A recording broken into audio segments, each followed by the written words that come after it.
Sa pagharap ng ikalawang testigo ng prosekusyon sa impeachment trial, hinimay ng prosekusyon ang mga gusto nilang patunayan sa Article 4 o grave threat laban kay Vice President Sara Duterte. Ang detalye sa report ni Sheila Natividad. Hindi mo pala gusto ginagawa mo eh. Bakit mo sinisira pangalan ko?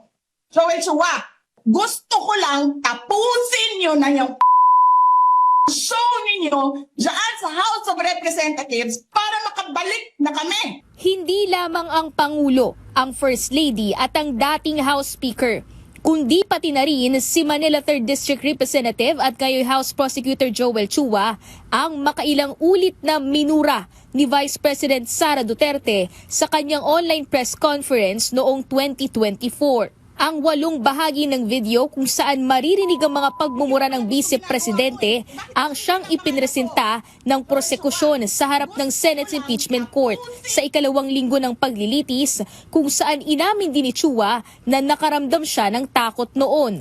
At that time, syempre, hindi mo maalis na medyo matatakot naman talaga tayo dahil unang-una ito namang hindi namang ordinaryong tao itong nagbitaw ng ganyang pananalita, bagkus pangalawa sa pinakamataas na opisyal ng ating bansa. Dagdag pa ni Chua, makikita umano sa mga pahayag ng bise sa mga video ng online press conference ang kanyang maraming mararahas na pagbibitiw ng salita na anya ay hindi angkop sa isang pinuno ng bansa. Samantala, pinatibay naman ni NBI BARM Regional Director Jeremy Lotok ang naunang testimonya ni Senior Agent John Mark Calilung noong nakaraang linggo, habang ipinaliwanag niya ang mga hakbang na ginawa ng NBI Cybercrime Division sa pagpapatunay ng authenticity ng video. Basically, it's indicative of intent that the utterances was deliberately made up by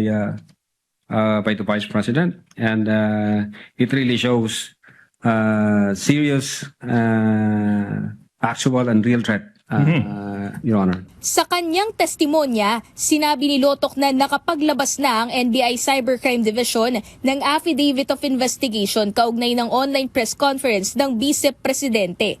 Kasama rito ang rekomendasyong magsampa ng 3 counts of grave threats at 1 count of inciting to sedition. Ibinunyag din ni Lotok na 2 beses nagpadala ang NBI ng subpoena ad testificandum kay Vice President Duterte noong 2024 upang hilinging personal sana siyang humarap sa ahensya. Subalit hindi ito dumalo at sa halip ay ang kanyang abogado ang kumatawan sa kanya. Ayon pa kay Lotok, 2 liham ang isinumite ng Vice Presidente bilang tugon, kung saan binanggit nito ang office matters bilang dahilan ng hindi niya pagharap, alinsunod na rin sa payo ng kanyang legal counsel. Para naman kay Representative Chua, ang kakayahan umano ng Vice Presidente na maisakatuparan ng mga umano'y pagbabanta ay may kaugnayan sa kasaysayan ng kanilang pamilya. Alam naman din natin yung history ng kanilang pamilya.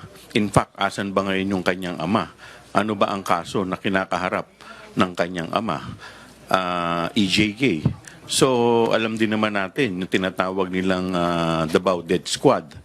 So, lahat ito may kinalaman sa kung ano man yung mga kapasidad nila para gampanan o gawin yung mga banta.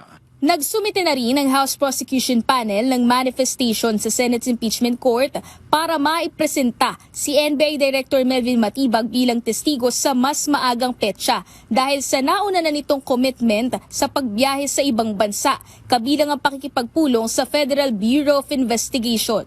Kaugnay nito, inatasan ni Presiding Officer Senator Cheese Escudero ang prosecution panel na magsumite ng kopya ng kahilingan ni Matibag kasama ang kanyang travel authorization para masuri ng Senate's Impeachment Court. Sheila Natividad, para sa Bayan.